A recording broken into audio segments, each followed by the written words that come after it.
রাজবাড়ীর গোয়ালন্দ উপজেলার হাউলী কেওটিল গ্রাম। এখানকার যুবক মাহমুদুল হাসান শান্ত ফেসবুকে পরিচিত হন সামিয়া নামে এক তরুণীর সঙ্গে। অনলাইনে কথা হতে হতে প্রেমের সম্পর্ক গড়ে ওঠে। 7ই জুন সামিয়া শান্তর বাড়িতে চলে আসেন। পরিবারের সম্মতিতে তাদের বিয়ে হয়, তবে সামিয়ার জাতীয় পরিচয়পত্র না থাকায় কাগজপত্র বা রেজিস্ট্রির মাধ্যমে আনুষ্ঠানিক বিয়ে হয়নি। বিয়ের পর 1.5 মাস পর্যন্ত স্বাভাবিক দাম্পত্য জীবন কাটলেও কিছু আচরণে পরিবারের সন্দেহ তৈরি হয়। সামিয়া সবসময় শারীরিক ঘনিষ্ঠতা এড়িয়ে যেতেন। নানা অজুহাতে বলতেন ডাক্তার নিষেধ করেছেন বা আমি অসুস্থ।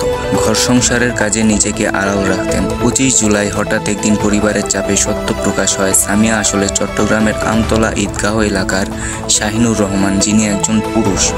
খবরটি ছড়িয়ে পড়তেই এলাকায় চাঞ্চল্য দেখা দেয়।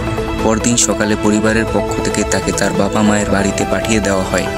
শাহিনুর স্বীকার করেছেন যে তিনি পুরুষ। সাংবাদিকদের বলেন, ছোটবেলা থেকেই নিজেকে মেয়ে ভাবতাম, তাই তিনি জীবনে এই সিদ্ধান্ত নিয়েছিলেন।